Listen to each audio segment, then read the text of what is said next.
दर्शक बंधु मैंने आपण मान आउ एक नुआ वीडियो जो थे आम जाना आजोला केमती प्रस्तुत करा जाए।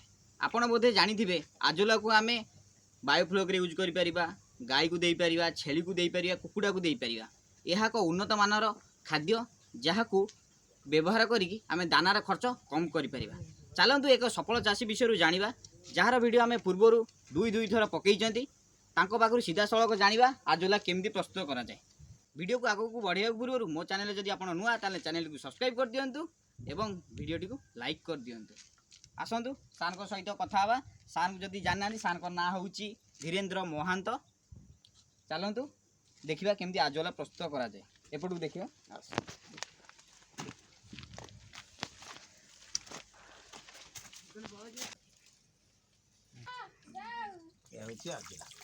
देखु ये हूँ आजोला। ये देखु ये हूँ आजोला। या व्यवहार करिकी आपण दाना खर्च कम करें जहाँ को आपण प्रॉफिट ही प्रॉफिट हम। आपड़ जदि बायोफ्लॉक चाष कर छेली फार्म कर कुकुड़ा भी जदि आपण चाष कर यह एक उन्नत मानर। सार या कौन केमती प्रस्तुत करती सार आमको आज बुझेदेवे। या प्रस्तुत करने किसी नुह इटारे इटारे तैयारी करंतु गाढ़ से बाहर को जीवा बाहर को जीवा जगहटा ये रही ठीक है देबा देखा माछ को या देबा खाउथिबे देखो जीवा हे राइट जाउथलु बा आइला हुई वीडियोटा ऑन ही ए आजोला ये जो प्रस्तुत होगा केते दिन टाइम लागे? एटा 10-15 दिन लगे। 10-15 दिन देखो सार प्रथम रू देखो 6टी टांकी बायोफ्लॉक रे से करथिले। एबे भी तांकर बायोफ्लॉक चाष सबले चली आज्ञा आ देखो ए आजुला माछ केमि खाउ देखो कुकुड़ा भी भलो खाइबे, गाई भी खाइबे। एरे किछि दरकार ना एमि पकई देलो अल्प समय भितर सब खाइ। हम कहि दियो मु तो जानि नै एटा तयारी रो प्रोसेस। ये जमा पानी 4 इंच रु 6 इंच भितर पानी रहिबे। 4 रु 6 इंच 4 रु 6 इंच ओ सार सेमती 5 फुट रु 6 फुट रखिबो टांकी लंब जेते रखि परिबे किंतु समतुल रहिबा दरकार। आ आजुला आराम से 10-15 दिन भीतर हम आजुला ये बिहन लेकिन पकड़ पड़ो। आम पाखे बिहन अच्छी आजुला बिहन आनियो पड़ो। आ नहल केमती हो एठु ये गोटे प्रकार बोले घास एटा ही नबा पई पड़ो। एटा नै कि दवा पई पड़ो ए बिहन। मु आ गोटे कथा कहि रखछि दर्शक भाई मन पाखे बिहन अछि देखंतु या जदी आपण Amazon किमा Flipkart किमा अन्य को मार्केट जदी आपण किनंती ताले यार केजी होजी 200 टका। आपण भावंतु जो देखंतु आपण फ्लिपकार्ट Amazon जे देखिबे यार केजी होजी 200 टका किंतु सार हमको एठु पाइजिबे। सार ए कोन केनी प्रस्तुत करंदी टिके कहि दउ ना। प्रस्तुत होउची केवल एथिरे कुंड बनैला परे आज्ञा किबा पॉलिथीन रे करि परिबो। परमानेंट जदी टांकी गलो से 10 इंच भीतर इटारे तयारी करिकि प्लास्टर करिकि पन्नी दे देबो। पानी जेमिति रहि पारथो पानी ड्रेनेज जेमिति हेई पारथो ठीक हिसाब रे अधिका पानी रहिबने ओवरफ्लो तार रहउथो ड्रेनेज एई सिस्टम रे करिवो हबो। तार माटी दरकार, गोबर दरकार, खत दरकार आ सुपर सार बस सुपर सार एति जिंस हले हबो। आ जे भी जानिया पय चाहते एमिति कहि देले तो वीडियो रे कहले बहुत वीडियो होउची वीडियो खाली वीडियो रे इन एटा आसी देखि बही रे रहि जाउची किंतु से काम रे आसुनी। जे पर्यंत आमे फील्ड रे जाई काम न करचंती बा न सिखिचंती आपण भी एठी आसंतु सिखंतु तापर जानतु नले आपनकर आजोला ठीक भाव रे हेई परिबनी।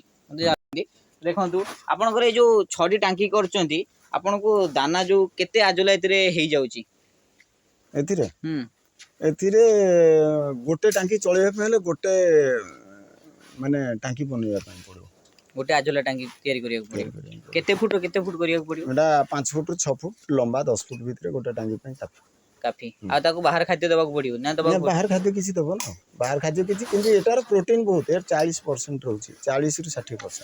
40 रु 60% प्रोटीन रहउची किंतु दाना रे 32% हला बेलू बहुत ये किंतु 40 रु 60%। एबी छोटो छोटो जगह रे भी आजोला करचंती एपट का समय देखाउची एटा छोटो छोटो जगह रे एटा ट्रेनिंग बाबद रे करा हितिला। ट्रेनिंग बाबद रे आपण एटा ट्रायल आपण आजोला भी ट्रेनिंग दोउचंती? हां एटा केवल जानिबा पय देखंतु से 5 एटा जानिबा पय एटा किमिति कोन होउची कि न होउची ଏଇଟା ସବୁ ଜାଣିବା ପାଇଁ କରାହେଇଥିଲା। ଜାଣିବା ପାଇଁ ଦେଖନ୍ତୁ ଆଜୋଲା 5 ରୁ 6 ଫୁଟ ଦେଖିବା ମାପିବା କେତେ ଅଛି ଗହିର। ଏଇ ଦେଖନ୍ତୁ ଏଇଠୁ ଏତିକି ଦେଖନ୍ତୁ 3 ଇଞ୍ଚରୁ ନା 6 ଇଞ୍ଚରୁ 4 ଇଞ୍ଚ ଭିତରେ ପାଣି ଦରକାର, ତାଠୁ ବେଶୀ ଦରକାର ନାହିଁ। ଏଇଟା ଟିକେ କମି ଯାଇଛି, ଏଇଟା ଆଉ ଟିକେ ବି ପାଣି ରହିଲେ ବି ମାନେ ଏଇ ଏତିକି ବଡ ଟାଙ୍କିରୁ ମାନେ ଆପଣ ଯୋଉ କହିଲେ କି 6x10 ରେ ଆପଣଙ୍କର କେତେ ଆଜୋଲା ବାହାରିବ? ଆଜୋଲା ସେଟା ପ୍ରତ୍ୟେକ ଦିନ କିଲେ 2 କିଲୋ ବାହାରିବ। କେଜି 2 କେଜି ପ୍ରତିଦିନ? ପ୍ରତ୍ୟେକ ଦିନ ବାହାରିବ। ଠିକ ଅଛି, ବହୁତ ଭଲ କଥା। ଦେଖନ୍ତୁ ଦର୍ଶକ ଭାଇ ମାନେ ଯୋଉମାନେ ବି ଜାଣି ପାରୁନାହାନ୍ତି ସାରଙ୍କ ସହିତ କଣ୍ଟାକ୍ଟ କରନ୍ତୁ, ସାରଙ୍କଠୁ ବୁଝି ନିଅନ୍ତୁ। ସାର୍ କହିଲେ କି ଏଇ ଭାବରେ ପ୍ରସ୍ତୁତ ହବ। ସାର୍ ବି ଯଦି ଭିଡ଼ିଓରେ କହିଦିଅନ୍ତି ତ ଆପଣ ଜାଣିପାରିବେନି।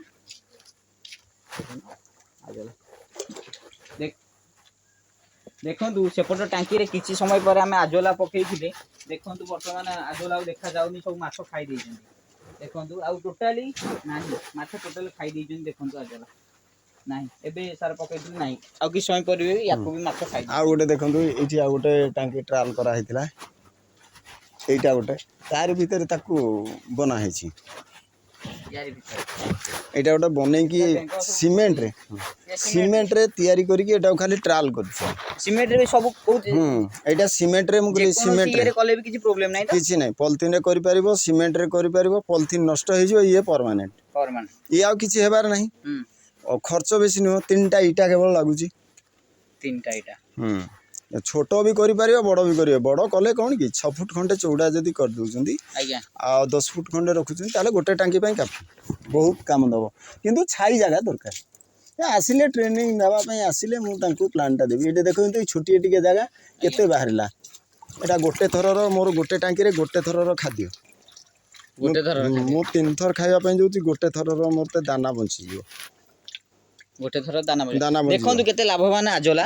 ଯୋଉମାନେ ବି ଭାଇ ମାନେ କମେଣ୍ଟ କରୁଥିଲେ ଆଜୋଲା ଚାଷ ଜାଣିବାକୁ, ଦେଖନ୍ତୁ ସାରଙ୍କ ପାଖରୁ ଆପଣ ଶିଖି ପାରିଲେ। ଇଏ ଗୋଟେ ଥର ଇଏ ସକାଳୁ ଥରେ ଦିଆ ହେଇଛି। ଏଠୁ ଏଇଟାରେ 2 ଚାମଚ ଦିଆ ହେଇଛି। ବର୍ତ୍ତମାନ ପୁଣି ଏତିକି ଅଛି।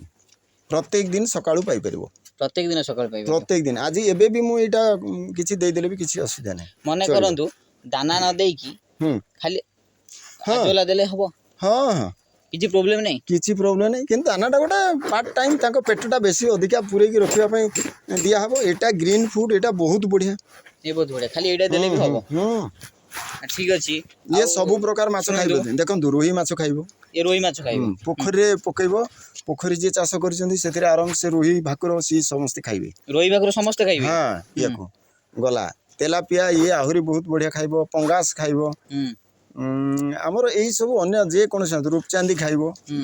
ଆଉ ଏଇରା ସବୁ ଖାଇବେ, ଆଉ ମାଛ ଖାଇବେ। ତାପରେ କୁକୁଡ଼ା ଆଉ ଆମର ଛେଳି, ଗୋରୁ ସମସ୍ତେ ଖାଇବେ। କିନ୍ତୁ ଗୋରୁକୁ ଛେଳିକି ଦେଲା ବେଳେ ଏଇ ଜିନିଷକୁ ଧ୍ୟାନ ରଖିବେ। ଟ୍ରେନିଂ ଆସିଲେ ମୁଁ ବୁଝେଇଦେବି ପ୍ଲାନ୍ ୟାର କ'ଣ କେମିତି। ଦେଖନ୍ତୁ ଏଇଟା ଆମେ ଏମିତି ଦେଇଦେଲେ, ଏ ଯୋଉ ଟିକେ ରହିଯାଉଛି ପଙ୍କ ଟାଇପର ଟିକେ ରହୁଛି, ୟାକୁ ସଫା ପାଣିରେ ଟିକେ ଧୋଇବା ପାଇଁ ପଡ଼ିବ।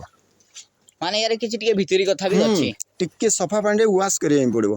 ୱାଶ କରିକି ତାପରେ ଆମେ କୁଣ୍ଡା କି ସେ ଯେକୌଣସି ଇଏରେ ତାଙ୍କୁ ଦେଲେ, ଗାଈ ଖାଇଲା, ଛେଳି ଖାଇବ ଆରାମସେ, କିଛି ପ୍ରୋବ୍ଲେମ ନାହିଁ। ୟାକୁ ଛାତ ଉପରେ ବି କରିହବ ନା ଆଜ୍ଞା? ଛାତ ଉପରେ ବି କରିହବ, ସେମିତି କିଛି ପ୍ରୋବ୍ଲେମ ନାହିଁ। କିଛି ନାହିଁ। କିନ୍ତୁ ଛାତ ଉପରେ କଲେ କ'ଣ କି ଛାଇଟା ପାଇଁ ନିହାତି ଦରକାର।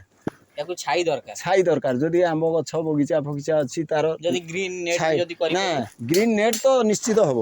କିନ୍ତୁ ତଥାପି ଅନ୍ୟ ଗଛର ଗୋଟେ ଛାଇ, ଧରନ୍ତୁ ଆମ୍ବ ଗଛ ଅଛି, ତାର ଛାଇଟା ଯୋଉ ଜାଗାରେ ବେଶୀ ପଡୁଛି ସେଇ ଜାଗାରେ ବନେଇଲ, ଉପରେ ଗ୍ରୀନ୍ ନେଟ୍ ମାରିଦେଲ, ବାସ୍ ବହୁତ ବଢିଆ ହେଲା।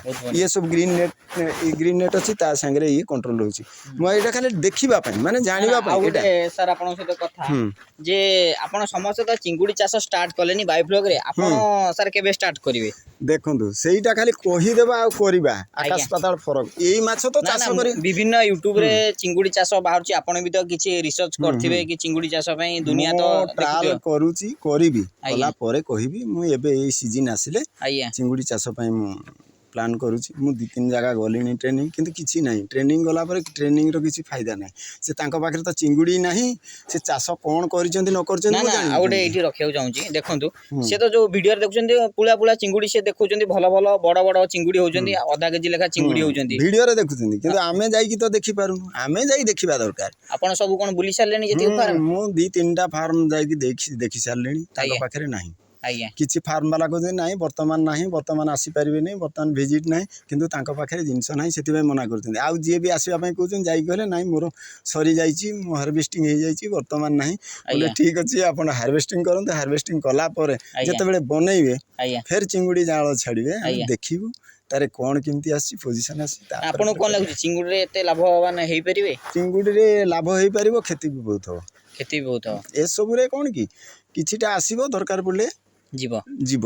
ଏଥିରେ ବି ଲାଭ ବହୁତ ଅଛି, ବହୁତ କ୍ଷତି ବି ଅଛି। ୟାକୁ ଯଦି ପରିଚାଳନା କରିପାରିବ ହେବ, ନହେଲେ ହେବନି। ବିଲକୁଲ ପ୍ରଫିଟ୍ ନାହିଁ। ଆପଣ ସାର୍ ଟ୍ରେନିଂ ପାଇଁ ଆପଣଙ୍କ ସାର୍ କ'ଣ ସୁବିଧା ସବୁ ରଖିଛନ୍ତି?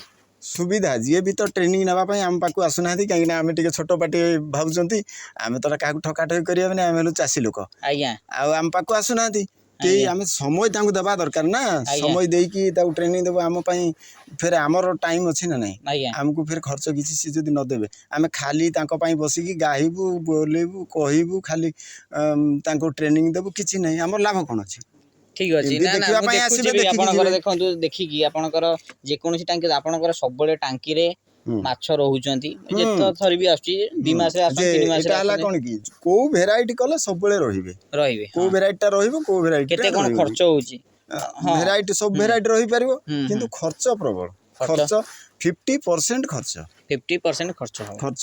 ନିଶ୍ଚିତ, କିଛି ଏଥିରେ ଭାବିବାର ନାହିଁ। ଯଦି 50,000 ପାଇବେ, 50,000 ଖର୍ଚ୍ଚ କରିବେ, ନହେଲେ ତାଠୁ କମ୍ରେ ହେବନି। ଅନ୍ୟମାନଙ୍କୁ ଗଲେ ଖାଲି କହିଦେଉଛନ୍ତି ଏଇଟା 5 ଲକ୍ଷ ହେବ, କିନ୍ତୁ କେତେ ଟଙ୍କା ଖର୍ଚ୍ଚ କଲେ 5 ଲକ୍ଷ ହେବ? ସାର୍ ଆପଣ ଯେଉଁ ସବସିଡ଼ି 5 ଲକ୍ଷ ପାଇଲା ବେଳେ 2,50,000 ଟଙ୍କା ଖର୍ଚ୍ଚ କରିବେ, ତାପରେ ଯାଇ 2,50,000 ପାଇବେ। କିନ୍ତୁ ଗୋଟେ ଚାଷୀ, ଯେଉଁ ଗରିବ ଚାଷୀ ଖାଲି କହିଦେଉଛନ୍ତି ନାଇଁ ଟ୍ରେନିଂ ନିଅ, ମାନେ ଏମିତି ନିଅ, ତମେ କର, ଆତ୍ମନିର୍ଭରଶୀଳ। କିନ୍ତୁ ସେ ଲୋକ ପାଖରେ ପଇସା ନାହିଁ, 5 ଲକ୍ଷ ଆଣିବ କୋଉଠୁ, ସିଏ କରିବ କୋଉଠୁ? ଠିକ୍ ଅଛି ନା, ଯେଉଁ ଗଭର୍ଣ୍ଣମେଣ୍ଟ ସ୍କିମ୍ ରହିଛି, ଯେଉଁ ସବସିଡ଼ି ଆପଣ ସବସିଡ଼ିରେ କ'ଣ ଅଛି? ସବସିଡ଼ି ସେ 50,000 ଦେଇଦେଲେ, ଲକ୍ଷେ ଟଙ୍କା ଖର୍ଚ୍ଚ କଲ, ସେ ଯେଉଁ 50,000 ଖର୍ଚ୍ଚ କରିବ କୋଉଠୁ ଆଣିବ? ଫେର 50,000 ଖର୍ଚ୍ଚ କଲ, ପୁଣି ସେଟା ଟାଙ୍କିଟା ପରିଚାଳନା କରିବା ପାଇଁ ଫେର ଟଙ୍କା କୋଉଠୁ ଆଣିବ? এইটা শিখিবা দরকার। মু সেইয়া এই সব পরিস্থিতিরে পড়িকি স্যার আমার এইটি অসুবিধারে পড়িকি মু এটাকে কেমিতি মু দেখিলি এটার লাভ ভালো হব, অল্প কলে লাভ হব, কিন্তু বেশি কলে ফসিল, কারণ লোভরে বেশি কলে ফসিব। সেথিপাই বেশি কলে কোন কলে খরচরু বঞ্চিবা পাই এ আজুলা করা যাইছি। আজুলা দানারু কেমিতি বঞ্চিব, ধরন্তু জাল আনি ছাড়িদেলা পরে দানাটারু কেমিতি বঞ্চিবে। মাছ খাইলে সিনা বড়িবে, তাଙ୍କୁ ଖାଦ୍ୟ ତ ମୁଁ ଦେଇପାରିବିନି, ତାହେଲେ କ'ଣ ହବ? କି ନିଜେ ତିଆରି କରିବା ଖାଦ୍ୟ ଇଏ। ସେଥିପାଇଁ ଆଜୁଲାଟା ମୁଁ ଏଇଟା ଏଇ ବର୍ଷ ପୁରା ତାକୁ ନେଲି। ଟ୍ରେନିଂ ନେଲା ପରେ ମୁଁ ନିଜେ ତାକୁ ପ୍ଲାନିଂରେ ଟ୍ରେନିଂ ନେବା ଯେତିକ ନିଜ ଅଭିଜ୍ଞତାରେ ମୁଁ ନିଜେ ତାକୁ କରିଛି। ଲୋକ ଅନ୍ୟମାନେ କହିବେ ନା କ'ଣ କରିଛ, ମୋର ବାଇଗଣ ଗଛ ଦେଖିଲେ ଲୋକ କହିବେ ନାଇଁ ବାଇଗଣ ଗଛ କ'ଣ କରିଛ, ତା ଭିତରେ ବି ମୁଁ ଗୋଟେ କରିଛି। ଆଇଗଣିଆରୁ ଯାଇକି ମୁଁ ମୋର ଦେଖିକି ଆସିକି ପ୍ଲାନ୍ କରିକି ତାକୁ କେମିତି ବାଇଗଣ କରାଯିବ। ମୋର ବାଇଗଣ ଗଛ 2 ବର୍ଷ ଲେଖା ଗୋଟେ ଗୋଟେ ବାଇଗଣ ଗଛ ରହିପାରୁଛି, କିନ୍ତୁ ତାକୁ ବି ମୁଁ ଟ୍ରାଏଲ୍ କରିକି କରେଇ ପାରୁଛି। ଏମିତି ଗୋଟେ ଚେଷ୍ଟା କଲେ ହେବ। ଆଉ ଦେଖନ୍ତୁ ଦର୍ଶକ ବନ୍ଧୁମାନେ, ସାର୍ ଆମର ଉଠିଛନ୍ତି, ପଡ଼ିଛନ୍ତି, ପୁଣି ଉଠିଛନ୍ତି, ପୁଣି ପଡ଼ିଛନ୍ତି। ସାର୍ ଆମର ଡିଟେଲ୍ କଥା ସିଏ ଜାଣି ଯାଇଛନ୍ତି। ଆପଣ ଯଦି ଚାହୁଁଛନ୍ତି ସାର୍ଙ୍କ ପାଖରେ କିଛି ଟ୍ରେନିଂ ନେଇ କିଛି ଶିଖିବାକୁ, ତାହେଲେ ନିଶ୍ଚିତ ସାର୍ଙ୍କୁ ଭିଜିଟ୍ କରନ୍ତୁ, ସାର୍ଙ୍କ ସହିତ କଥା ହୁଅନ୍ତୁ, ଆପଣ ଟ୍ରେନିଂ ନେଇକି ଷ୍ଟାର୍ଟ କରନ୍ତୁ। କାରଣ ଯାହା ଆପଣ କରୁଛନ୍ତି, ପଇସା ପରିଶ୍ରମ ସବୁ ଇନଭେଷ୍ଟ କରୁଛନ୍ତି, ଟାଇମ୍ ସବୁ ଇନଭେଷ୍ଟ କରୁଛନ୍ତି। ଦେଖନ୍ତୁ ଯାହା ବି କରନ୍ତୁ ଆପଣ ସଠିକ୍ ଭାବରେ କରନ୍ତୁ, ଆଉ ଅଧିକରୁ ଅଧିକ ଲାଭବାନ ହୁଅନ୍ତୁ। ସାର୍ ଆମ ଚ୍ୟାନେଲ୍ ଟିକେ ସବସ୍କ୍ରାଇବ୍ କରିଦେବାକୁ କହିବେ। ଚ୍ୟାନେଲ୍ ଯିଏ ଦେଖୁଛନ୍ତି ଏ ଚ୍ୟାନେଲ୍କୁ ଦେଖିଲା ପରେ ସବସ୍କ୍ରାଇବ୍ କରିବେ। ଆଉ ଆପଣଙ୍କର ବନ୍ଧୁବାନ୍ଧବ ସାଙ୍ଗସାଥି ଯେଉଁମାନେ ରହିଛନ୍ତି ତାଙ୍କୁ ଆପଣ ସେୟାର କରନ୍ତୁ। ଯେଉଁମାନେ ବାୟୋଫ୍ଲକ୍ ବା ଛେଳି ରଖିଛନ୍ତି, କୁକୁଡ଼ା ରଖିଛନ୍ତି, କେମିତି ଆଉ ବାୟୋଫ୍ଲକ୍ ପଛରେ ବେଶୀ ହେଇପାରିବ, ସବସିଡି ଆଶାରେ ଦୌଡ଼ନ୍ତୁନି, ଲସ୍ ଖାଇବେ, ଆଉ ବହୁତ କ୍ଷତି ବି ଅଛି। ଆଉ ଭଲ ଭାବରେ ଜାଣିକି ତାପରେ କରନ୍ତୁ। ଖାଲି ୟୁଟ୍ୟୁବ ଦେଖିକି ଖାଲି ଦୌଡ଼ିଲେ ହବନି। ଆମେ ବି ୟୁଟ୍ୟୁବ ଦେଖିକି କରିକି ଫସିଛନ୍ତି। ସାର୍ ବି ୟୁଟ୍ୟୁବ ଦେଖିକି ଫସିଛନ୍ତି ନା, ମୋର ବି ୟୁଟ୍ୟୁବ ଚ୍ୟାନେଲ୍, କିନ୍ତୁ ଫସିବେନି। ଦେଖନ୍ତୁ ସାର୍ଙ୍କ ନମ୍ବର ଦେଇଦେବି ଡେସ୍କ୍ରିପସନରେ, ଆପଣ ଡିଟେଲ୍ चेक कर निजे आसिक देखंतु मु वर्तमान ए बायोफ्लॉग भाବରେ प्राय 10-15टा 20टा खंडे माने पार्टी पाक को जाइकी मु देखिली ट्रेनिंग ने देखिली किछि सेथिरे भी किछि फायदा नहीं ट्रेनिंग मो पाखरे जहा तांको पाखरे आहुरी कम बहुत बड़ बड़ टांकी बनै छथि किंतु किछि नहीं मो टांकी जाइछि टांकी फांका टांकी देखि के आछि